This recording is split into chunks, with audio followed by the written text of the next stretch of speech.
देख रहे हैं आवाज अड्डा। मैं हूं तमन्ना। विदेश में आजकल शादी के पहले प्री नप्चुअल क्लॉज साइन होता है, यानी पति या पत्नी अगर बेवफा निकले तो उनको भारी भरकम रकम देनी होगी।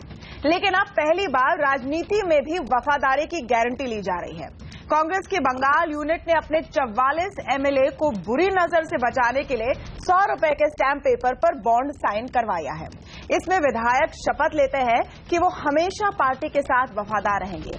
वफादारी का ये वादा सिर्फ पार्टी के लिए नहीं बल्कि राहुल और सोनिया गांधी के लिए भी है, और ऐसे समय पर आ रहा है जब कांग्रेस के नेतृत्व पर तीखे सवाल पूछे जा रहे हैं। आज आवाज अड्डा में हम पूछ रहे हैं कि जनप्रतिनिधि की वफादारी जनता से ज्यादा नहीं होनी चाहिए। क्या कांग्रेस बगावत से इतनी डर गई है और स्टैंप पेपर पर विधायकों का साइन लेकर क्या वफादारी तय की जा सकती है?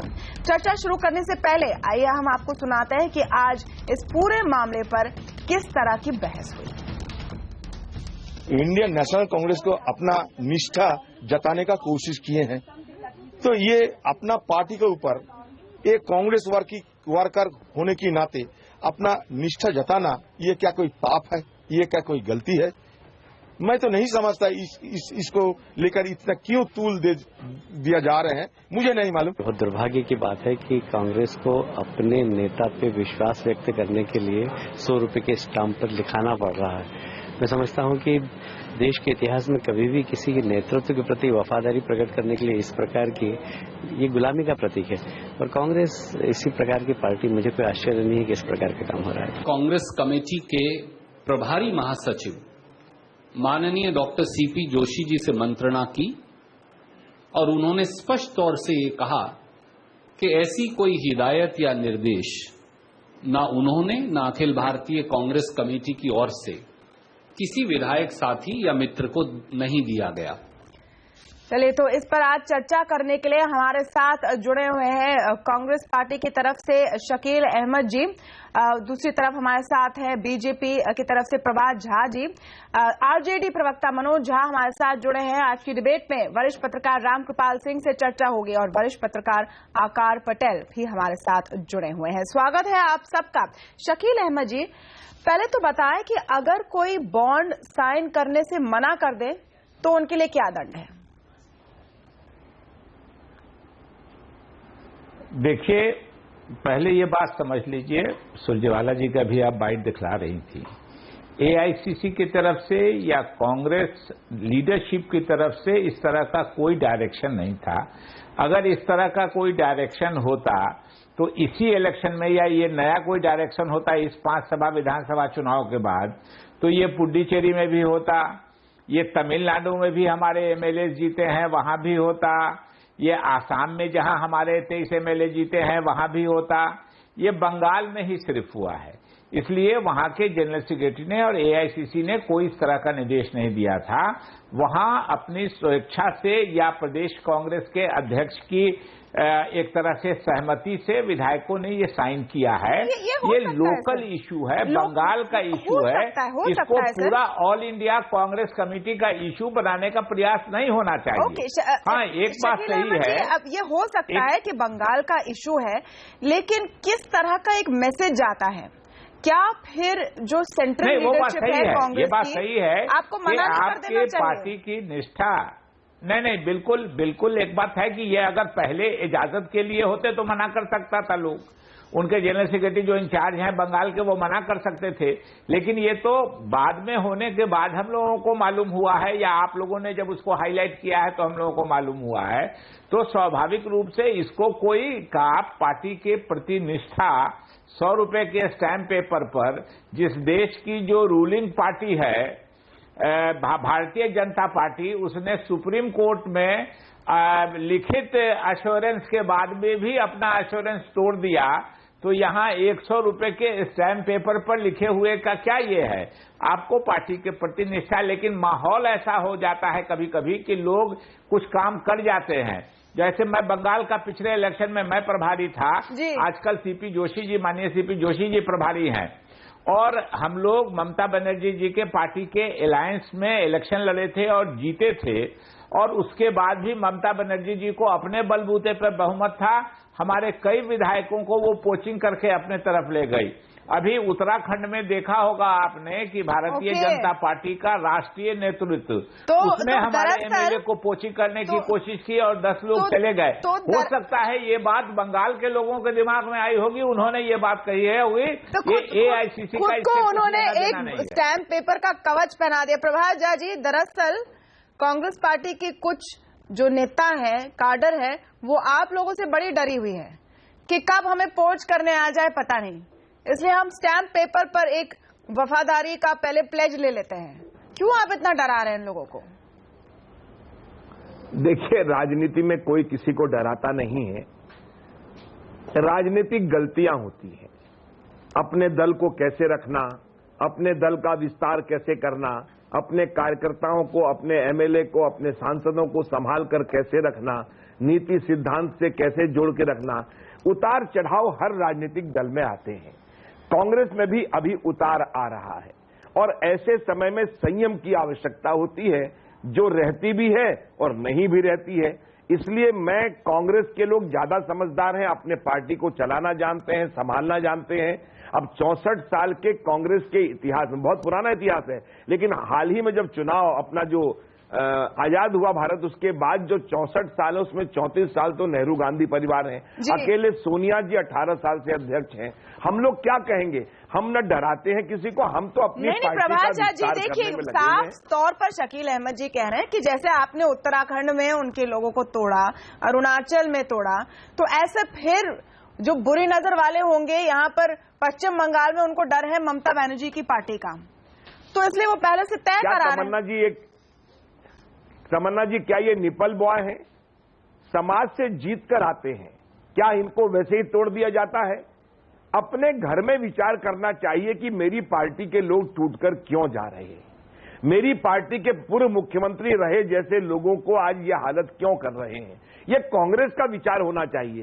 राजनीतिक दृष्टि से यदि मुझे आप पूछेंगे तो हमारे दल में कोई आना चाहता तो क्या हम उसे रोक लेंगे? हाँ, यह जरूर देखना चाहिए कि कौन कैसा है, लेकिन राजनीतिक जीवन में अपने दल के विधायकों से दूर हो जाना, अपने विधायकों की नहीं सुनना, अपने सांसदों से नहीं मिलना, ये सब घटनाएं कांग्रेस की है, हमारी नहीं है।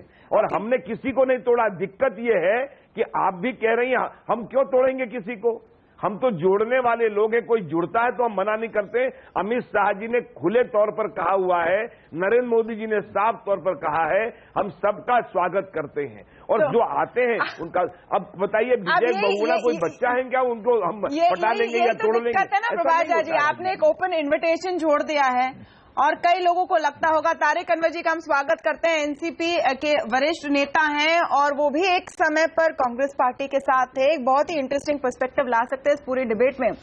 तारिक अनवर जी, जब आपने ये सुना पढ़ा कि पश्चिम बंगाल के कांग्रेस यूनिट में ऐसे 100 रुपए के स्टैम्प पेपर पे बॉन्ड साइन करवाए जा रहे हैं, जिसमें ये तक लिखा है कि हम पार्टी के बारे में कुछ बुरा बोलेंगे भी नहीं, पार्टी को पूरी तरह से हम अपनी वफादारी दिखाते हैं, और वो भी बहुत स्पेसिफिकली नेतृत्व की बात करते हुए सोनिया और राहुल गांधी की, तो फोकस गांधी परिवार पर भी है। इसकी क्या रीडिंग है आपकी?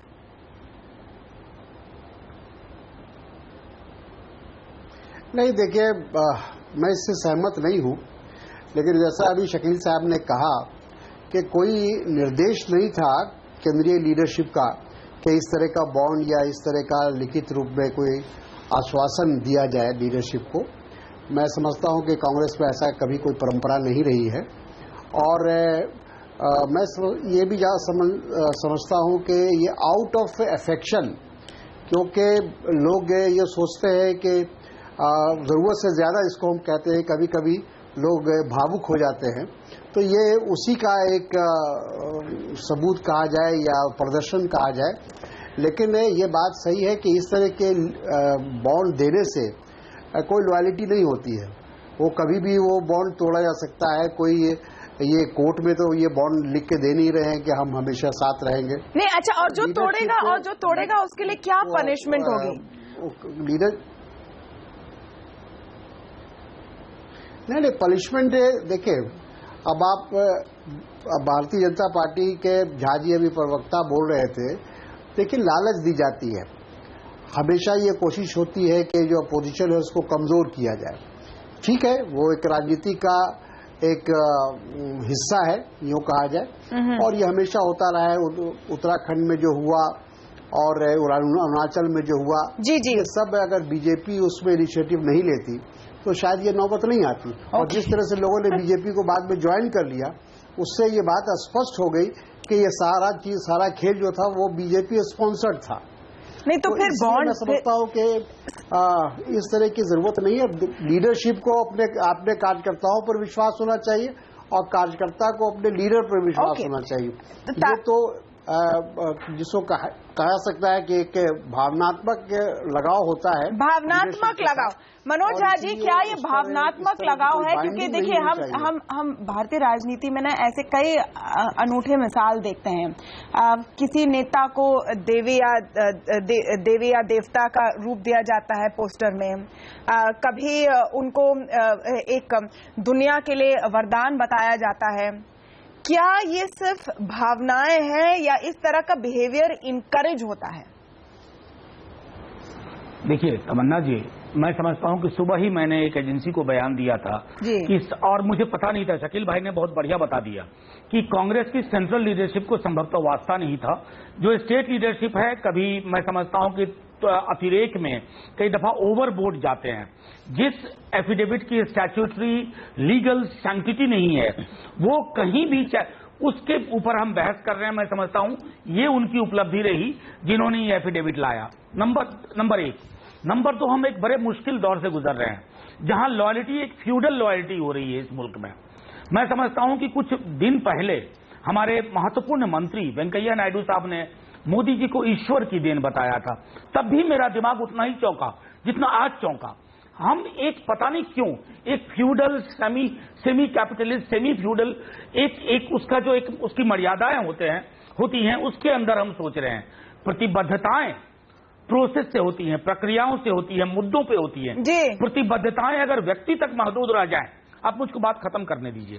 प्रतिबद्धताएं अगर व्यक्ति तक महदूद हो तो वो राजतंत्र है, वो जमहूरियत नहीं है। इसकी पूरी कोशिश हमारा आज का निजाम भी कर रहा है कि वो एक व्यक्तिगत लॉयल्टी हो, ब्रांड मोदी। जब हम इस तरह के एक्सप्रेशंस में जीने लगते हैं तो आपकी जो लार्जर पॉलिटिकल डिस्कोर्स है, डेमोक्रेटिक डिस्कोर्स है, उसका क्षरण होता है, उसका नुकसान होता है। लेकिन झा साहब, टिप्पणी करना चाहता हूं। आपकी बात सही है झा साहब, लेकिन क्या ये स्थिति हर पार्टी में नहीं है? क्या आपकी पार्टी में भी नहीं है, जहां लालू जी को एक तरह से एक मेन लीडर के रूप में देखा जाता है, पूजा जाता है काडर की तरफ से? कितनी डेमोक्रेसी है आपकी पार्टी में भी? एक तमन्ना जी, दो बातें कहूंगा, बहुत त्वरित, ज्यादा वक्त नहीं लूंगा। मैं आपको आग्रह करता हूं और मैं निश्चित तौर पर तय करूंगा कि एक बार आप हमारी मीटिंग अटेंड कर लीजिए। जो हमारे बारे में बाहर परसेप्शन है वो शायद आपको लगेगा मैं खुद कई महत्वपूर्ण लाइन के खिलाफ बोल चुका हूं, आज तक कोई कार्रवाई नहीं हुई। तो ये एक मैं समझता हूं कि एक प्रश्न है। दूसरा, एक हम सबको याद रखना चाहिए कि हम जिस तरह की जुबान का इस्तेमाल कर रहे हैं राजनीति में, अगर व्यक्ति केंद्रित राजनीति होती जाएगी, अगर लॉयल्टी वाली राजनीति होती जाएगी, तो जो आपका डेमोक्रेटिक न्यूएंस था। और कांग्रेस के बारे में मैं कहूंगा एक छोटी टिप्पणी जी। +2 में मैंने रिजल्ट बहुत अच्छा नहीं किया। सुनिए तमन्ना जी, बस लोगों को मजा आएगा। 10th में अच्छा करने के बाद +2 में मैंने थोड़ा खराब किया था। मोहल्ला, पड़ोस, दोस्त, दूर के रिश्तेदार मुझे बताने लगे मुझे क्या इंप्रूवमेंट करना चाहिए। कांग्रेस को कमोबेश मीडिया और भाजपा के लोग उसी प्रकार आजकल ट्वीट कर रहे हैं। हर कोई सलाह दे रहा है, अंदर के भी लोग, बाहर के भी लोग। ओके, सलाह दे रहा है, क्या वो सलाह ले रहे हैं, वो एक बड़ा सवाल है। प्रभात जी, आपके पास आती हूँ, लेकिन रामकृपाल सिंह जी की टिप्पणी जरूर सुननी पड़ेगी, क्योंकि रामकृपाल जी, आप देखिए इस पूरे मुद्दे को कैसे भावनात्मक बताया गया है। एक इमोशनल रिएक्शन था, लेकिन जो चुने हुए प्रतिनिधि हैं उनको अगर हलफनामा पे साइन करना ही है तो जनता के लिए करें, कि हम ये वादा करते हैं कि हम अपना काम करेंगे। क्या ये बेहतर नहीं होता? तमन्ना जी, अभी मनोज भाई ने बहुत अच्छी बात कही है, मैं सचमुच अच्छी लगी मुझे। उन्होंने एक बेसिक सवाल उठाया है कि व्यक्तिवादी राजनीति का, या जो व्यक्तियों के इर्द गिर्द घूमती है, या लॉयल्टी वाला जो मामला है। कभी एक जमाने में तमन्ना जी कम्युनिज्म पर एक आरोप लगता था कि श्रमिक अधिनायकत्व जो है वो सिमटते सिमटते बाद में क्या है पार्टी अधिनायकत्व हो जाता है, और पार्टी अधिनायकत्व अल्टीमेटली व्यक्ति अधिनायकत्व में बदल जाता है जी। यानी कुल मिलाकर के एक व्यक्ति का शासन होता है, उसी के इर्द गिर्द पूरा घूमता है। आज इतने सालों के बाद अगर मैं देखता हूं तो अगर कहीं डेमोक्रेसी वाकई जिंदा है तो सिर्फ कम्युनिस्टों के साथ ही है। बाकी सारी पार्टियां जो मनोज भाई अभी कह रहे थे, सारी पार्टियां उसमें रीजनल पार्टीज तो बहुत आगे हैं, कांग्रेस पार्टी भी है, बाकी पार्टियां भी, सब कुछ व्यक्ति पर ही है और व्यक्ति के प्रति लॉयल्टी ही पैमाना है। देखिए 2014 का चुनाव भी एक लाइन का रेफरेंडम था कि हिंदुस्तान को मोदी एक्सेप्टेड है या नहीं, एक्सेप्ट कर रहा है या देश की जनता नहीं, ईमानदारी की बात। ओके। तो अब एक क्या है कि कहने के लिए हम लोग बड़े लोकतंत्र की बात कर लें, वो असलियत में यह है। लेकिन एक मैं चीज कहूंगा कि आज पहली बार ऐसा हो रहा है कि पराजय हमेशा पार्टी में विभाजन डालती है, असंतोष पैदा करती है, लेकिन अपने ही जीते हुए लोग पार्टी को मखौल के इस लेवल पर ले जाएं, इसको मैं कहूंगा कि बाकी कुछ नहीं है। वो तमाम मीडिया की बात कर रहे थे मनोज जी, उनकी पार्टी ही कांग्रेस के जले पर वो नमक छिड़क रही है कि शायद मीडिया से तो कोई नुकसान नहीं होगा, लेकिन ये जो लॉयल्टी बॉन्ड है, ईमानदारी से एक पार्टी जो ह्यूम से शुरू हुई थी, जिसका इतना बड़ा इतिहास है, जिसको लोग कहते हैं कि कांग्रेस के फैले हुए हैं, कांग्रेस का कंसेप्ट है, आज उस कांग्रेस को नहीं, मैं एक बात कर रहा हूं, आज उस कांग्रेस को बचाए जाने के लिए राहुल और सूर्या को बंगाल से आवाज उठ रही है, जहां कभी एजा फ्रेनासा बोला जाता था, 18वीं शताब्दी में बंगाल को पुनर्जागरण काल का सबसे बड़ा वो माना जाता था, आज वहां से लग रहा है कांग्रेस को बचाने की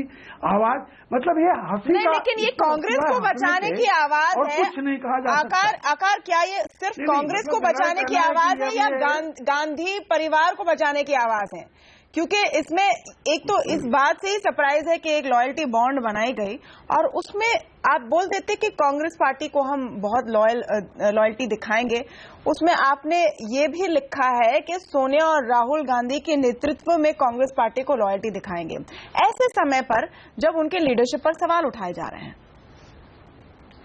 देखें, एक बात तो ये कि भाजपा का इसमें कोई हाथ नहीं है, भाजपा ने ऐसा कोई काम नहीं किया पिछले 2 सालों में राजनीतिक तौर पर जो कि हमें इस दफा उन पर कोई टिप्पणी करनी चाहिए, ये कांग्रेस का मसला है। दूसरी बात ये कि माजी में बहुत बार ऐसा होता था छोटी पार्टियों के साथ। एक हेडलाइन मुझे याद है 20 साल पहले की, 20 करोड़ में बिका झारखंड मुक्ति मोर्चा।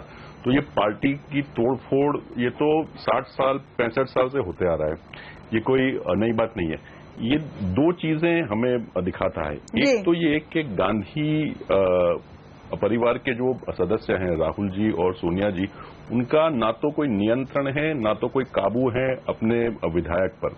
अगर एआईसीसी का कहना ये है कि हमें ये पता नहीं था, तो ये हमें मान के चलना चाहिए कि जो बंगाल में काम हो रहा है उसके पर कोई नियंत्रण नहीं है। तो मुझे नहीं लगता कि ये चीज भाजपा में हो सकती है, अमित शाह साहब के अंदर या जयललिता जी के अंदर या लालू जी के अंदर। इंदिरा गांधी के वक्त भी ऐसा होना, ये मान के चलना मुश्किल है। हड्डी पसली एक कर देते लोगों की, जो वो बात करने पार्टी छोड़ने की। ये दिखाता हमें ये है कि जो एआईसीसी और का जो गुट है, चमचों का गुट है दिल्ली में, वो और गांधी का जो काबू है, गांधीयों का जो काबू है पार्टी पर, वो धीरे धीरे कम होते जा रहा है। Interesting point. कोई भी पार्टी अपने आप को जब कोई पार्टी किसी से जुड़ती है तो ड्यू डिलिजेंस करती है कि भाई ये कौन व्यक्ति है जिसको हम टिकट दे रहे हैं। अगर वो भी नहीं हुआ है यहाँ पर, आप ऐसी व्यक्तियों को टिकट दे रहे हैं जो भविष्य में क्या करेंगे वो जानते नहीं आप, ये शर्मनाक बात है। शकील अहमद जी, थोड़ा भी अब देखिए, जो पॉइंट आकार ने उठाया वो बहुत ही इंटरेस्टिंग है। क्या कंट्रोल आपका छूट गया है पश्चिम बंगाल के कांग्रेस यूनिट के साथ, या तो जिन लोगों को आप लोग ने टिकट दिया और फिर वो जीत कर भी आए, उन पर विश्वास ही नहीं है? नहीं, बिल्कुल ऐसा नहीं है और मैं इस बात से सहमत नहीं हूं। कांग्रेस में एक आदमी ने सोनिया गांधी जी और राहुल गांधी जी के नेतृत्व पे सवाल नहीं उठाया है। किस सपनों की दुनिया में जो सज्जन बोल रहे हैं वो रहते हैं, मुझको उसकी जानकारी नहीं है। एक व्यक्ति ने नहीं उठाया है। अभी मीडिया ने पेंट किया कि हम बहुत बुरी तरह हार गए पूरे देश में, और बीजेपी ने बड़ा जश्न मनाया कि वो पूरे देश में बहुत अच्छी तरह जीत गए और सब जगह वो जीत गए। मैं अभी जो 5 राज्यों के चुनाव हुए हैं उनके रेफरेंस आपको सिर्फ दे देता हूं कि 822 असेंबली की सीट्स पर चुनाव हुए जी। कांग्रेस 115 सीटों पर जीती और भारतीय जनता पार्टी 64 सीटों पर जीती। और पूरे देश में ये प्रचार चला है। और एक बात बता देते हैं, और प्रभात झा जी बैठे हैं यहाँ, विद्वान हैं, पढ़े लिखे लोग हैं, कि 2014 में जो मोदी जी की सरकार लोकसभा में आई उसके बाद एक राज्य ऐसा नहीं है जिसमें मोदी जी के वोट का परसेंटेज और सीटों की संख्या असेंबली सीटों के हिसाब से बढ़ी हो, और एक राज्य ऐसा नहीं है जिसमें कांग्रेस की सीटों की संख्या घटी हो लोकसभा चुनाव के वक्त के समय से, और एक दो राज्य में परसेंटेज घटा हो। लेकिन हलफनामा तो मैंने पहले कह दिया, मैंने पहले कह दिया, और अभी आपके आने से पहले मैंने लिस्ट देखी है, इसलिए कि मैं इसके पहले वाले चुनाव में ममता बनर्जी जी के साथ जो समझौता हुआ था, मैं बंगाल का प्रभारी था, जो आज सीपी जोशी जी हैं, मैंने लिस्ट देखी है। 90% हमारे वही लोग जीते हुए हैं। उस बार 42 लोग जीते थे, हम लोग 65 सीटों पर लड़े थे। इस बार हम लोग 94 सीटों पर लड़े हैं, 44 सीट जीते हैं हम लोग। हमने लिस्ट देखी है, 90% वही लोग हैं जो पिछली बार जीत के आए थे, उन्होंने ही रिपीट किया है। मैंने आपको पहले भी कहा और अभी भी कह रहा हूं, 11 लोग निकल गए थे 2011 के चुनाव के बाद, 11 लोग निकल गए थे, और शायद इसलिए इनसिक्योरिटी हुई है। से होता नहीं, मेरी बात सुनिए ना, अगर ये एआईसीसी से होता तो हम हर राज्य में ये बात कहते। ये स्पेसिफिक वहाँ के लोगों ने किया है, और शायद बात बोल रहे थे कि उत्तराखंड में भाजपा का कुछ नहीं था। जी प्रभात झा जी, भाजपा कुछ प्रभात झा जी रिस्पॉन्ड कर रहे हैं। शासन कैसे लग गया बगैर मोदी जी के? ओके प्रभात झा जी, हुए बगैर मोदी जी की जानकारी में राष्ट्रपति शासन कैसे लग गया? प्रभात झा जी रिस्पॉन्ड कर रहे हैं। नहीं है भारत की सरकार का, मोदी सरकार का उसमें कोई लेना देना नहीं है। जब कोर्ट ने दो कोर्टों ने, हाई कोर्ट ने और सुप्रीम कोर्ट ने, दोनों ने कहा कि गलत किया है, उसके बाद भी राष्ट्रपति शासन कैसे लग गया, ये बोलिए प्रभात जी को बताने के लिए कि कैसे जी जवाब दे रहे हैं। प्रभात झा जी जवाब दे रहे हैं को कैसे पोचिंग करने की कोशिश। ओके प्रभात झा जी जवाब दे रहे हैं। जी प्रभात झा जी, देखिए तमन्ना जी, मुझे कोई शिकवा शिकायत नहीं है। कौन अपनी पार्टी को कैसे रखता है। अगर शकील भाई को इस बात से खुशी है कि 115 सीटें मिली और 2 राज्य चले गए, हमारा तो पूर्वोत्तर में सूर्योदय हुआ है, हमारी सरकार बनी है, हमें खुशी हुई। कांग्रेस की 2 राज्य चली गई, उसकी चिंता नहीं है। वो आज 6.78% नागरिकों के बीच में कांग्रेस बची है। 43.76 पर बीजेपी सरकार और उसकी अलायंस की सरकार है। सवाल ये नहीं है, आंकड़े अच्छे तब लगते हैं। आज 3 शकील जी 1 मिनट, 3 राज्यों में आप पूर्वोत्तर राज्य में आप हर राज्य कर्नाटक में, हिमाचल में, एक बात आप सुन लीजिए, आज हम लोकसभा, आज राज्यसभा के चुनावों की बात कर ही नहीं रहे। हम रिजल्ट से खुश नहीं है। नहीं, रिजल्ट की तो बात ही नहीं हो रही है। आप जो शकील जी, आज तो रिजल्ट की बात हो ही नहीं है। बात ये हो रही है कि 44 जाने के बाद भी 115 सीट मिली है। आप नगाड़ा बजा रहे हैं कि हम पूरे देश में जीत गए। मैं उस पर एक्सपोज कर रहा हूँ आपका। ये बात सही है कि हम आसाम उनके स्लोगन को वो छोड़ दीजिए। शकील अहमद साहब, उनके प्रभात झा की जो बात है उसको छोड़ दीजिए। ये बात सच्चाई है, लेकिन जो 64-115 का आंकड़ा है, इस बात को दिमाग में रखा कीजिए प्रभात झा जी। ओके, उसको एक सेकंड के लिए छोड़ दीजिए, 1 सेकंड के लिए छोड़ दीजिए। नहीं, आप बोलिए प्रभात झा जी, लेकिन मैं कह रही हूँ कि आज हम असेंबली चुनाव की समीक्षा नहीं कर रहे हैं। आज हम पूछ रहे हैं कि आप इलेक्टेड रिप्रेजेंटेटिव्स को जब बॉन्ड साइन करवाते हैं तो क्या ये सही बात है? क्या ये ह्यूमिलिएटिंग नहीं है? हम लोगों ने कहा कि हम लोगों ने कोई डायरेक्शन नहीं दिया था। ये नहीं, आपने दिल्ली से नहीं दिया, लेकिन क्या आप अधीर रंजन चौधरी को एआईसीसी का कोई डायरेक्शन नहीं था। और अगर ऐसा होता तो 4 राज्यों में अभी हमारे कम विधायक हैं, अब तो हम प्रमोट होकर लीडर मेन अपोजिशन पार्टी हो गए हैं बंगाल में। इसके पहले हम मेन अपोजिशन पार्टी नहीं थे बंगाल में। शकील अहमद जी, जो दूसरे राज्य हैं, जो ये आपका तर्क है कि हमें पता नहीं था, वो एक समय के बाद रूप से वहाँ समझ में नहीं आता, क्योंकि फिर इसका मतलब है जैसे आकाश पटेल कह रहे कि आपका कंट्रोल खो गया है, और सब लोगों ने आपका कंट्रोल पूरी तरह से खो गया है। ओके प्रभात झा जी, एक मिनट, शकील अहमद जी प्रभात झा जी की बात सुन लीजिए, प्रभात झा जी की बात सुन लीजिए। ओके प्रभात झा जी। देखिए तमन्ना जी, मैं एक ही बात कहता हूं, अगर उनको सोनिया जी और राहुल जी में विश्वास है, अपना गुस्सा आदमी कैसे निकालेगा? हम तो कांग्रेस के हैं नहीं, लेकिन क्या कोई कांग्रेस का अध्यक्ष होता 2014 में देश हारता, उसके बाद महाराष्ट्र हारता, झारखंड हारता, हरियाणा हारता, केरल हारता, और उसके बाद आपके क्या इस बिहार में पैरासाइट हो जाता, तो क्या वो अध्यक्ष बना रहता? देश की जनता और कांग्रेस के कार्यकर्ता भी आदमी हैं, वो इसलिए सोच रहे हैं। और जो आप बाउंड की बात कर रहे हैं तमन्ना जी, वो बाउंड इसीलिए भराया जा रहा है, इस सबके मन में डर हो गया कि कई लोग कांग्रेस छोड़ न दे, अपने नेतृत्व के प्रति अविश्वास है, लेकिन डर के मारे शकील भाई भी नहीं बोल पाएंगे, तारिक भाई भी हमारे कह रहे हैं। हम सब लोग बिहार से आते हैं, इसलिए मैं बता रहा हूँ आपको कि शकील भाई शांति से सच बोलने की ताकत होना चाहिए, सच नहीं बोल रहे हैं आप। आएगा। तारिक अनवर और मनोज झा को जोड़ते हैं फिर से डिस्कशन में। शकील अहमद साहब, मैं आपके पास आती हूँ। भाजपा थी, शकील अहमद साहब, मैं आपके पास फिर से आती हूँ, लेकिन बस एक रिक्वेस्ट के साथ कि विषय अंतर हम ना करें। आज हम ये नहीं चर्चा कर रहे हैं कि आपकी कितनी सीट है और बीजेपी के कितने सीट है, वो इसका आधार है और शायद एक कारण है कि आपके बंगाल यूनिट में इस तरह का एक स्टेप लिया गया है। लेकिन अगर आप कह रहे हैं कि आपको कोई जानकारी नहीं थी इसकी और इस पर आपका कोई नियंत्रण नहीं है, तो उससे भी और कई सवाल उठते हैं। खैर, अब तारिक अनवर साहब और मनोज झा को भी जोड़ते हैं डिबेट में, औरों को भी जोड़ते हैं। तारिक अनवर जी, किस तरह का मैसेज जाता है? क्योंकि आज जो 44 विधायक हैं, उनमें से जो लास्ट मैंने देखा कुछ 39 ने साइन कर लिया है, 2-3 शायद बाहर हैं। अगर कोई कहे कि आज मुझे नहीं साइन करना है, तो किस तरह का रिएक्शन होगा? क्या कोई चॉइस बचता है? क्या ये एक डेमोक्रेटिक प्रोसेस है?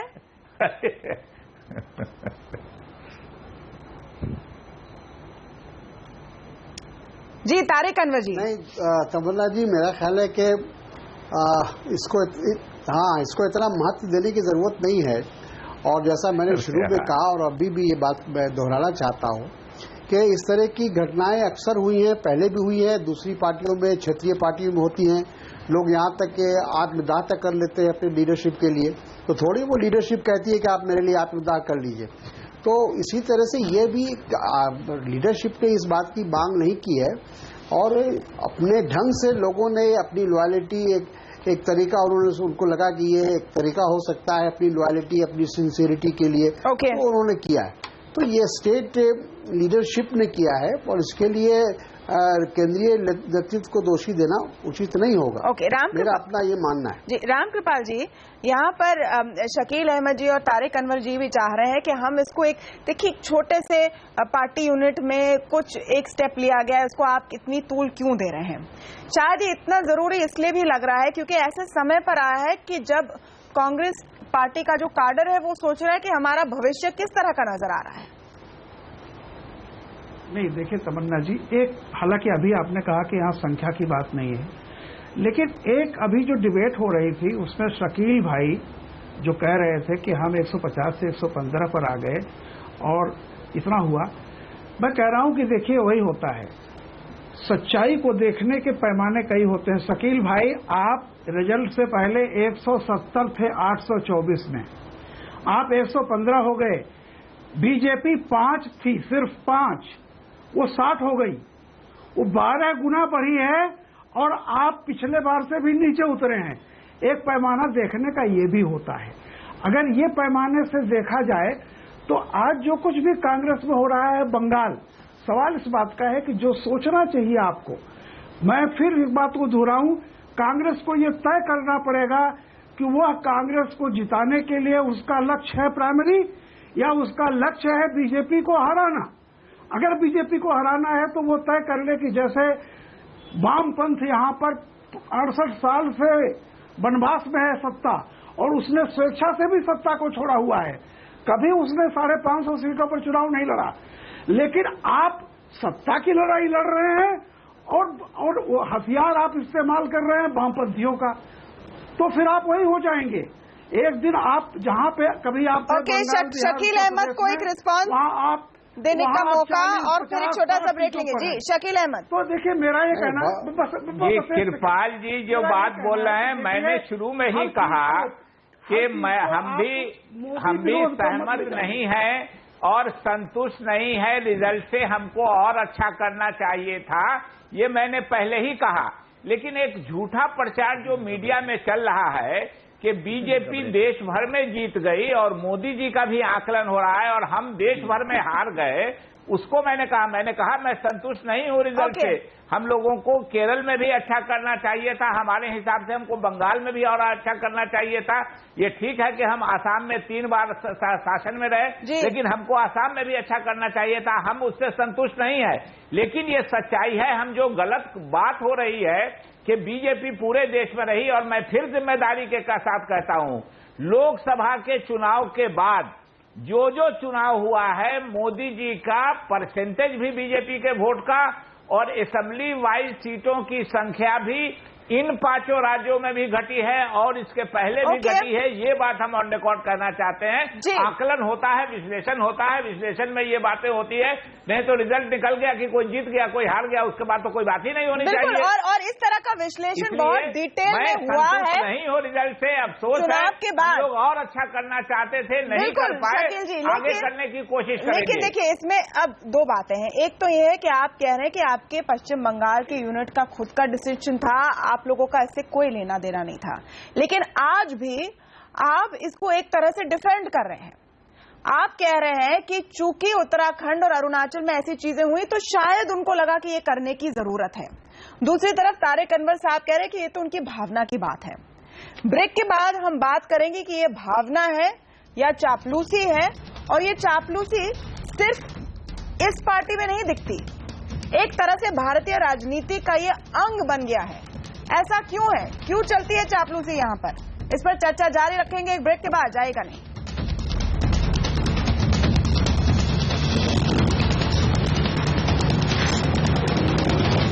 आप कल्पना कीजिए कि आप किसी ऑर्गेनाइजेशन के लिए काम करते हैं और आपसे एक स्टैम्प पेपर पर हस्ताक्षर मांगा जाता है कि आप हमेशा वफादार रहेंगे, उस ऑर्गेनाइजेशन के लीडर्स के साथ वफादारी निभाएंगे और कभी उनकी बुराई ना करेंगे। अब अगर सोचिए कि ये एक पार्टी है जो चुनाव लड़ती है, डेमोक्रेसी का हिस्सा है, क्या ये एक डेमोक्रेटिक सेटअप है जहां आप निंदा तक नहीं कर सकते हैं? इस पर हम चर्चा करें, क्योंकि कांग्रेस के बंगाल यूनिट ने ऐसा ही 100 रुपए के स्टैम्प पेपर पर बॉन्ड साइन करवाया है अपने विधायकों से। और क्या ये एक प्रयोग तरीकातः, क्योंकि इतने सारी बगावत हुई है कांग्रेस में पिछले कुछ महीनों में। लेकिन आकार पटेल जी, जो सवाल हमने शुरू किया था ब्रेक के पहले कि ये सिर्फ कांग्रेस पार्टी की प्रॉब्लम नहीं है, एक तरह से चापलूसी हिस्सा बन गया भारतीय राजनीति का, फिर चाहे वो जो भी पार्टी हो। बिल्कुल सही बात है आपकी, और इस खित्ते में न कि सिर्फ हिंदुस्तान में लेकिन बांग्लादेश में, लंका में, पाकिस्तान में भी यही होता है। लेकिन ये भी सही है कि ये कुछ पार्टियों में ज्यादा होता है। ये मान के चलना कि भाजपा में आज चापलूसी का दौर है तो ये ठीक नहीं होगा। मोदी जी के साथ आप असहमति रख सकते हैं, वो आपको फेंक देंगे, लेकिन उनके साथ चापलूसी करने से आपको कुछ बढ़ावा मिलेगा, कोई एडवांटेज मिलेगा, ऐसा भी नहीं है। जो कांग्रेस का जो दरबारी कल्चर है वो भाजपा में नहीं है और पहले भी नहीं था। दूसरी बात ये कि कांग्रेस के पास देने के लिए क्या है, चापलूसी उसकी की जाती है जो कुछ हमें दे पाए। कांग्रेस में बहुत से लोग ऐसे हैं जिन्होंने अपना कारोबार छोड़ के, अपनी नौकरियां छोड़ के कांग्रेस पे दावा लगाया, जैसे कि मिलिंद देवरा साहब है बंबई में, और सब कुछ उन्होंने गवा दिया। गांधियों के पास आज देने के लिए कुछ नहीं है। उसकी एक वजह है, बहुत से 2 पार्टी राज्य ऐसे हैं हिंदुस्तान में, गुजरात से लेकर जो कि मेरा राज्य है, जहां पर 25 साल में कांग्रेस जीत नहीं पाई। वहां पे सिर्फ 2 ही पार्टियां हैं, भाजपा कांग्रेस। ऐसे बहुत सारे हैं राज्य। मध्य प्रदेश में 15 साल होंगे, छत्तीसगढ़ में होंगे 15 साल। बहुत सारे राज्य ऐसे हैं हिंदुस्तान में जहां पर भाजपा धीरे धीरे जब काबू और कब्जा जो है कर पाती है राजनीतिक तौर पर, कांग्रेस वहां पर कुछ कर नहीं पाती। और ये जो फेलियर है कांग्रेस का, उससे लगता यह है कि लोगों को कांग्रेस से डर है। राजीव गांधी साहब ने एक कानून लाया था, एंटी डिफेक्शन लॉ, जहां पे 33% लोग जो है एक पार्टी के जो छूट जाते उससे, तो वो कानूनी तौर पर ठीक था। आज जो बंगाल में हुआ है वो एक इंडिविजुअल चीज है। हर एक व्यक्ति जो कांग्रेस से जुड़ा है वो एक दावा कर रहा है, लिखित दावा गांधीयों के लिए कि हम आपको छोड़ के नहीं जाएंगे। बड़ी एक शर्मनाक बात है ये। मनोज झा, क्योंकि आपने इस पॉइंट की बात की कि हमारी पॉलिटिक्स बहुत ही व्यक्ति विशेष होते जा रही है, तो चाहे वो किसी नेता का पैर पकड़ना हो या फिर उनको वरदान कहना हो, इस तरह की चीजें क्यों होती? क्या इसके बिना कोई पॉलिटिक्स में आगे नहीं बढ़ सकता? देखिए, एक चीज तो स्पष्ट समझना होगा, मैं इससे पहले कि आपके सवाल का जवाब दूं। जब आकार भाई ने पहली टिप्पणी की थी तो उसमें से कई चीजों से मैं बहुत ही सहमत था, लेकिन मेरा मानना है कि कांग्रेस का जो कमांड वीक है, मुझको थोड़ी इजाजत दीजिए। कांग्रेस को सलाह देने का हर व्यक्ति के पास आज के दिन मौका है। मैं समझता हूं कि जिस दिन इन्होंने नेहरूवियन विचारधारा को त्यागा, और ये कहानी सन 1991 से शुरू होती है, उसी दिन से कांग्रेस का हाशियाकरण शुरू हो गया और उसी के कारण कमांड जो एक था उसमें भी कमी आई। दूसरी चीज मेरा मानना है कि आकार भाई को मैं कहना चाहूंगा कि मोदी जी की सहमति असहमति की राजनीति का दर्द समझना हो, आडवाणी जी से बेहतर कोई नहीं बता सकता। और क्यों वेंकैया जी को बोलना पड़ा कि वो ईश्वर के वरदान है। कुछ न कुछ हमारी सभ्यता, हमारी संस्कृति में बीते दिन कुछ बदलाव आया है। हम व्यक्तियों के इर्द गिर्द ही तमाम समाधान, तमाम सुझाव देखने लगे हैं। गजब के मूर्ति पूजक देश है हमें एक मूर्ति चाहिए अपनी समस्याओं के लिए, और मूर्ति पाते ही हम विसर्जन का तिथि भी, उसकी स्थिति भी तय करने लगते हैं। मैं समझता हूं कि जब तक हम व्यक्ति के आईने, व्यक्ति के चश्मे से देखेंगे, प्रक्रियाएं कमजोर होंगी, डेमोक्रेसी कमजोर होगी। उसी का एक परिलक्षण है जो कि अलहदा तौर पर वेस्ट बंगाल यूनिट ने किया, अतिरेक में किया, और ये कहीं से भी मैं समझता हूं ये डेमोक्रेसी के नाम पर बदबू आती है। और कांग्रेस के किसी लीडर को, जिसको राजनीति की समझ, उसको ये पसंद नहीं आएगा। नहीं, लेकिन जमहूरियत के साथ ही इसको लेकिन मनोज झा जी, आज देखिए, आज इसकी निंदा कहाँ हो रही है? कह रहे हैं कि देखिए हमें नहीं पता था, उन्होंने खुद से कर लिया, लेकिन हमने नहीं बताया था, शायद उनको डर था बीजेपी का। आज निंदा कौन कर रहा है? कांग्रेस पार्टी में कौन खड़े होकर निंदा कर रहा है? नहीं, लेकिन प्रभात झा जी जो पॉइंट उठाया, नहीं तमन्ना जी, एक 30 सेकंड की बात कहने दीजिए। कांग्रेस के जिन लीडर से भी जिन्होंने वीडियान बात की और अभी जो कह रहे थे, उन्होंने एक बात कही, उसकी निंदा की। उन्होंने उत्तराखंड का दूसरा जिक्र किया। दोनों को जोड़ना नहीं है। उत्तराखंड में जो हुआ वो मोदी जी के सहकारी संघवाद का, और सहकारी संघवाद का पार्टी आज उसी कॉन्टेक्स्ट में अपनी रिप्लाई पेश कर रही है ना। कांग्रेस पार्टी और शकील अहमद मानेंगे कि इस कॉन्टेक्स्ट में अपनी रिप्लाई पेश करें। लेकिन अब मैं एक बात पर आना चाहती हूँ जो आपने उठाया, वेंकैया नायडू की जो बात आपने उठाई प्रभात झा जी, किरण रिजिजू ने भी कुछ दिन पहले फेसबुक के एक पोस्ट में कहा था कि जो नॉस्ट्राडामस थे, उन्होंने भविष्यवाणी की थी एक ऐसे व्यक्ति की जो 2026 तक पूरी दुनिया को बदल देंगे, और वो व्यक्ति मोदी जी हैं। क्या ये भी एक तरह की साइकोफेंसी नहीं है? देखिए तमन्ना जी, जब मनोज भाई हमारे बोल रहे हैं तो मुझे अच्छा नहीं लग रहा, और मैं सुन रहा हूं क्योंकि डिबेट में बैठा हूं। वो बोल रहे हैं जो लालू जी के बिना जिनकी पार्टी चल नहीं सकती, लालू जी के परिवार के बिना नहीं चल सकती। हम तो आपको एक उदाहरण प्रस्तुत करते हैं कि माननीय अटल जी 11 साल से बीमार है। हम नारा लगाते थे तमन्ना जी की मंगल भवन अमंगल हारी देश का नेता अटल बिहारी, लेकिन अटल जी ने कहा ये पार्टी कार्यकर्ताओं की, मैं बीमार पड़ूंगा तो पार्टी बीमार नहीं होना चाहिए। देश के नेता के पीछे, अगर वेंकैया जी ने ये कहा है कि वो एक भगवान के अच्छे उपहार हैं, तो क्या हम सब उपहार नहीं है? उन्होंने तो एक उदाहरण दिया कि एक वरदान है, भगवान ने एक अच्छा व्यक्ति बना के भेजा है। भगवान नहीं कहा उन्होंने। इंटरप्रिटेशन अपने अपने फायदे के लिए लोग करें वो अलग बात है, आपके डिबेट में भी कहा जा सकता है। किरण रिजिजू ने भी एक एस्ट्रोलॉजर की बात कही थी।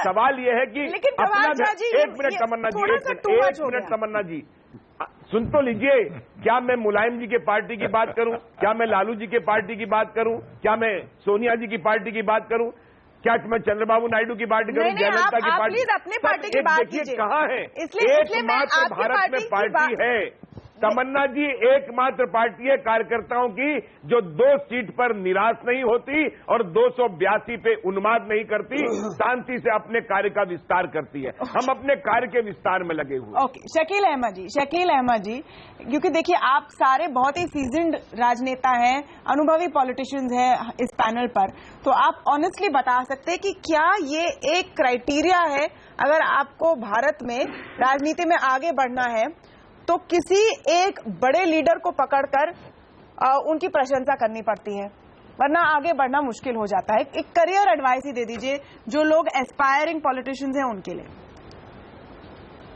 नहीं, देखिए, पार्टी के हेड्स होते हैं और पार्टी का हेड्स कौन चुनता है?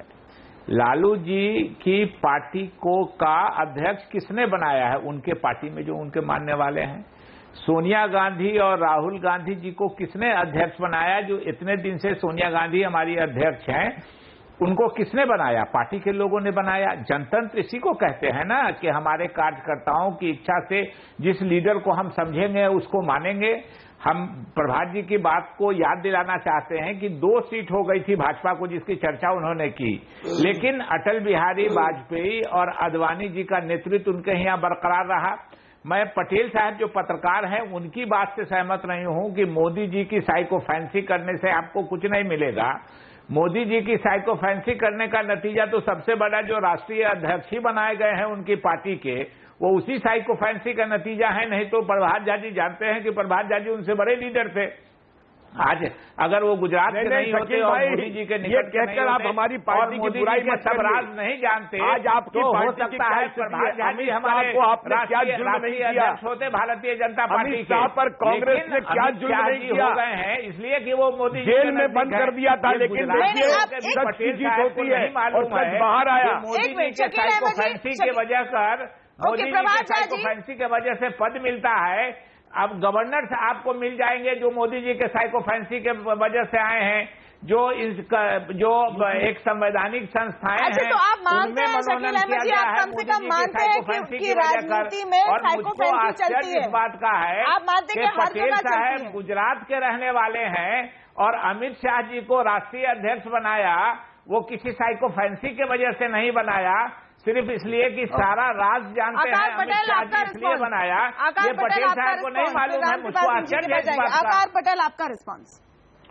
देखें, इसमें 2 चीजें हैं। एक तो ये कि अमित शाह साहब पहले से विधायक थे। जब मोदी जी को सीएम बनाया गया तो अमित शाह साहब को टिकट तब दी गई, ऐसी बात नहीं है। दूसरी बात ये कि साइकोफेंसी और टिरनी में एक फर्क है। मोदी साहब एक प्लेटोन, एक अफलातून ने जैसे कहा कि टायरेंट होते हैं। मोदी साहब का जो व्यक्तित्व है वो इंदिरा गांधी जैसा है, उनसे डरते हैं लोग, उनके खिलाफ कोई बोले तो वो शख्स हमारे स्वर्गीय नेता को क्यों अपमानित कर रहे हैं? ये बात गांधियों में नहीं, उनका कोई नियंत्रण नहीं। मोदी जी से हर एक व्यक्ति भाजपा में डरता है और वो करता है जो मोदी जी कहे। यहां पर कोई गणतंत्र की बात नहीं है, ये मैं मानता हूं, लेकिन उनका नियंत्रण है पार्टी पर, ये हमें मानना चाहिए। मैं आज पटेल साहब की बात से सहमत नहीं हूं। ओके, प्रभात झा जी भी रिस्पॉन्ड करना चाहते हैं। आकार पटेल, आपने दोनों कांग्रेस और बीजेपी के नेताओं को नाराज कर दिया जी। प्रभात झा जी देखिए तमन्ना जी, मैं पटेल साहब की बात से, मोदी साहब नेता हैं और नेता का लिहाज होना चाहिए। हम सबको बुलाकर मोदी जी बात करते हैं कि बताइए पार्टी में क्या करना है, सरकार अच्छी चल रही है, क्या ऐसा कभी होता है?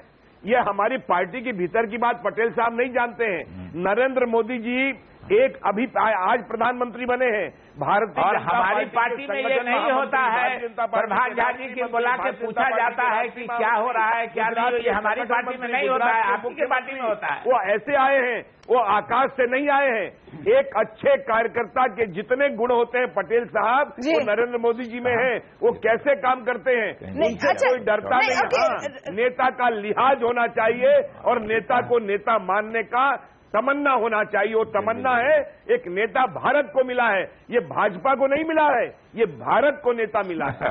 नहीं तो फिर देखिए, फिर प्रभात झा जी, नहीं रामकृपाल जी, एक बात तो है कि सब सारे जो पार्टीज हैं उनमें ये एक आप कहेंगे कल्चर बना हुआ है या ये एक तरीका है, हम दक्षिण भारत की पार्टियों में भी देखते हैं, हम उत्तर भारत की पार्टियों में भी देखते हैं कि एक नेता को डेइफाई करना, यानी इस तरह से उनकी एक तरह से पूजा करना, वो एक तरीका बन गया है। और क्यों बन गया है, उसके पीछे सबसे बड़ा कारण क्या है आपके मुताबिक? तमन्ना जी, देखिए, भारतीय राजनीति को हम लोग क्या होता है कि there is always a gap between rule and reality. हम लोग जब कहीं भी बहस में होते हैं तो हम में से एक बड़ा ही कल्चर्ड बॉय पैदा हो जाता है जो स्कूल जिसकी डी स्कूलिंग नहीं हुई होती। जब हम आम आदमी बात करते हैं तो अपनी डी स्कूलिंग होकर बात करते हैं। सबको पता है कि जिसके हाथ में चाहे वो व्यक्ति हो सत्ता होगी, उसी से कुछ मलाई मिलेगी। राजनीति के मंथन में जो मलाई और मक्खन आता है वही दे सकता है जिसके हाथ में पावर है। और वो पावर पार्टी तो कोई व्यक्ति नहीं है ना, party is represented by someone. ऐसे ही होता है, लीगल पर्सन, पार्टी तो लीगल पर्सन है, लेकिन कोई व्यक्ति होता है। चूंकि सत्ता केंद्रित होती है इसलिए सब उसके पुजारी होते हैं। मैं एक बात कह रहा हूं कि अभी तक जैसे बात उठी कि वेंकैया नायडू जी ने भी कहा, देखिए व्यक्तिगत अपनी बात कहना अलग है, लेकिन नायडू जी ने सांसदों से बांड नहीं भरवाया ताकि सनद रहे। ट्रेंड ये चला हुआ है कि देखिए, अगर आप कहते कि कांग्रेस पार्टी के प्रति लॉयल रहूंगा, लेकिन यहां पर राहुल और सोनिया का नाम लेने का मतलब है कि आप चिदम्बरम के प्रति डिसलॉयल हो सकते हैं, खड़गे जी के प्रति डिसलॉयल हो सकते हैं, राज्यसभा में वो नेता हैं, किसी के प्रति हो सकते हैं कि राहुल सोनिया जी के प्रति नहीं हुए। मतलब कहने का अर्थ यह है कि एक तरह से कहा जा रहा है लिखित रूप से कि Congress Rahul is Congress and Congress is Rahul Sonia. ये ट्रेंड जो है अभी तक देखिए हर जगह होता था। डीके बरुआ ने भी कहा था कि Indira is India and India is Indira, लेकिन एक समय में था वो उनकी व्यक्तिगत राय थी, कोई उन्होंने बॉन्ड भरा करके पूरे सारे सांसदों और विधायकों का नहीं दिया था। मेरा ये कहना है कि आप देखिए, आप लॉयल रहिए, कोई न कोई एक नेता होता है एक समय में, उसके प्रति लॉयल्टी स्वाभाविक होती है और मैं उसको डिसिप्लिन भी कहता हूं। देखिए, लेकिन जब आप नारा लेंगे तो आप पार्टी की बात करेंगे। भारत में संविधान है, हम सब लोग कहते हैं संविधान है, संविधान के तहत सारी चीजें आती हैं, लेकिन जब आप किसी व्यक्ति को पार्टी का सिंबल बना देते हैं कि क्या जो कुछ हुआ है वहाँ पे बॉन्ड भरा करके, आज क्या यही सबसे बड़ी दिक्कत है कांग्रेस पार्टी के लिए?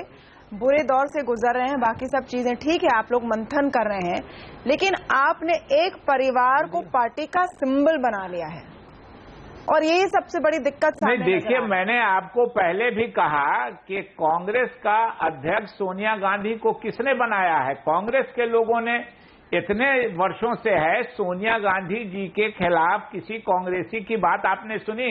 राहुल गांधी जी को किसने उपाध्यक्ष बनाया है? कांग्रेसियों ने। मैं उस वर्किंग कमेटी का मेंबर था, हम लोगों ने प्रस्ताव पास करके उनसे कहा कि आप वाइस प्रेसिडेंट बनिए और कांग्रेस अध्यक्षा को कहा। अगर यही डेमोक्रेसी है ना।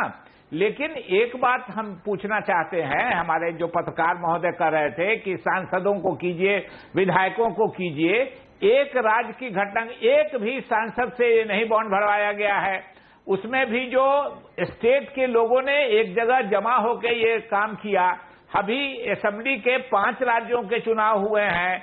असम में हम 23 सीटों पर जीते हैं। बंगाल के अलावा हम पुडुचेरी में और साथ साथ तमिलनाडु में सीट जीते हैं। केरला में हम सीट जीते हैं। किसी से बॉन्ड भरवाया गया इस तरह का? एक राज्य शायद एक एक्सपेरिमेंट था, तो आप देखना चाह रहे थे कि एक जगह पर ये चले कि ना चले, वो इस तरह की बात कर रहे हैं। और अपने सीनियर्स को सब लोग मानते हैं। ये पत्रकार लोग जो हैं, फ्रीलांसर्स को छोड़ दीजिए, जो इंडिपेंडेंट होते हैं, जिस एडिटर के साथ काम करते हैं उसके सबऑर्डिनेट में काम करते हैं, उसको असिस्ट करते हैं, एडिटर उनका बॉस होता है। नहीं, बॉन्ड कोई नहीं भरवाता। शकील अहमद जी, बॉन्ड कोई नहीं भरवाता स्टैम्प पेपर पे कि हम वफादारी निभाएंगे, हम कोई भी सवाल नहीं उठाएंगे। ऐसे कोई मीडिया में रामकृपाल जी ये लिख के नहीं देता है कि अगले 5 साल तक अगले 5 साल तक यही अध्यक्ष रहेंगे और यही रहेंगे हर पॉलिटिकल पार्टी, हर पॉलिटिकल पार्टी। क्योंकि ये मीडिया की बात करें, मनोज झा तो आपका इस पर क्या कॉमेंट है कि क्या देखिए आप खुद मानते हैं कि ये डेमोक्रेसी के खिलाफ है। शकील अहमद जी मीडिया का भी एग्जाम्पल दे रहे, रामकृपाल जी उसको बखूबी समझा देंगे, लेकिन एक तरह की ह्यूमिलिएशन नहीं है एक विधायक के लिए कि आपको बॉन्ड भरना पड़ेगा? आप ये भूल जाइए कि ये आपके साथी है, आपको भूल जाइए कि आपके साथी है। नहीं, कंप्लेंट भी अभी तक नहीं आया है कि एक मिनट, हमसे जबरदस्ती कंप्लेन कैसे करेंगे? कंप्लेन कैसे करेंगे कि जब अब बॉन्ड भरना ही पड़ेगा तो कंप्लेन करना तो दूर की बात। मनोज झा जी नहीं बॉन्ड भरना पड़ेगा, कंप्लेन करना। जो सीनियर मोस्ट हैं वो आज आए थे, मानस भुइयां जी मुझसे मिल के गए हैं, अपनी स्वेच्छा से किया है, किसी ने उनको फोर्स नहीं किया है। ये बात सारे विधायक कह रहे हैं। मनोज झा जी। तमन्ना जी, मैं समझता हूं कि हम लोग अक्सर छोटे चीजों में उलझ करके बड़े बिंदु को भूल जाते हैं। ये बिल्कुल ही अप्रीतिकर था, अनडिजायरेबल था और किसी भी डेमोक्रेटिक न्यूएंसेस के तहत इन सारी चीजों की कोई जगह नहीं है। मैं समझता हूं सोनिया जी और राहुल जी कभी इस बात की तस्दीक नहीं करेंगे जितनी उनकी राजनीति को मैं समझता हूं, नंबर 1। नंबर 2, लोग तो तब भी बहुत परेशान फील करते हैं तमन्ना जी जब एक स्टेट का गवर्नर बजरंग दल की गतिविधियों को जस्टिफाई करता है। लोग तब भी परेशान होते हैं जब एक राज्य का विधायक, जब हमारे प्रधानमंत्री मोरेटोरियम की बात करते हैं, वो कहता है गांधी नेहरू की तमाम मूर्तियां तोड़ दो। मैं समझता हूं कि लोगों को परेशान होने के लिए इस मुल्क में इतनी भयंकर खौफनाक छवियां हैं कि कल को राजनीति को लोग अपने हाथों में ले लेंगे, राजनीतिक दलों पर से भरोसा उठ जाएगा। नहीं, वो शायद हो भी रहा है, होपफुली नहीं होगा जल्दी। लेकिन रामकृपाल जी जो पॉइंट शकील अहमद कर रहे थे और इसको आप कंक्लूड कीजिए, लॉयल्टी जो वफादारी है उसे कमाना पड़ता है, उसको आप जबरदस्ती थोपेंगे तो शायद प्रेशर में कोई साइन कर ले। शकील भाई शायद मेरी पूरी बात भी नहीं सुन पाए थे। मैंने कहा था लॉयल्टी होना अच्छी बात है, यह अनुशासनहीनता के लिए भी जरूरी है, शायद वो भूल गए। लेकिन देखिए सर, कोई ये नहीं लिख के दे सकता है, संस्थान के प्रति जिम्मेदारी होती है, किसी व्यक्ति के प्रति जिम्मेदारी नहीं होती है। मीडिया में जो लेटर मिलता है वो कंपनी की तरफ से मिलता है, संपादक भी लेटर नहीं देता किसी को। मैं दूसरी बात कह रहा हूं कि जब आप इस तरह की कोई चीज करते हैं तो ये कह रहे हैं कि अगले आने वाले 5 साल तक कोई तब्दीली नहीं होगी, क्योंकि आप आज की बात नहीं कर रहे हैं, आप आगे की बात कर रहे हैं। कैसे ये कोई डिसाइड कर लेगा कि अगले 5 साल तक सोनिया जी ही अध्यक्ष रहेंगे या राहुल जी अध्यक्ष रहेंगे? ये मैं ये कह रहा हूं, ये आज आपको बुरा लग रहा है, लेकिन अगर कोई चीज गलत हो रही है, उसको आपने भी ये माना है गलत है, उसको मान लीजिए। हर चीज को अगर आप डिफेंड करते जाएंगे, मेरी पार्टी में जो हो रहा है सही राय से हुआ है और हम लोगों के डायरेक्शन से हुआ है, ये तो हम लोगों ने पहले ही कहा है। लेकिन ये जो हम लोगों से कोई राय से नहीं हुआ है, डायरेक्शन से नहीं हुआ है, स्टेट यूनिट ने किया है। आप बात को बढ़ा चढ़ा के बोल रहे हैं, उसमें हम कुछ नहीं कर सकते हैं। अगर राहुल गांधी ये सोचिए ना शकील अहमद, ये सोचिए अगर आज राहुल गांधी बाहर निकलकर कहते, लेकिन हम लोगों ने तो शुरू में कह दिया है। बिल्कुल, आप सही कह रहे हैं, लेकिन आप ये सोचिए शकील अहमद जी कि अगर आज राहुल गांधी बाहर आकर ये कहते कि ये जो हुआ है ये बिल्कुल खराब है, इन बॉन्ड को आप फाड़ दीजिए, जैसे एक समय पर ऑर्डिनेंस फाड़ा गया था, देखिए, और इसमें हम विश्वास नहीं करते, तो शायद पूरी कहानी आज बदल जाती है। जो हमने कहा कि वफादारी को थोपा नहीं जा सकता है, उसे कमाना पड़ता है। आम दिनों में उसको इसी नोट पर हम खत्म करेंगे आज की डिबेट। बहुत बहुत शुक्रिया आप सबका हमारे साथ आज जुड़ने के लिए। नमस्कार।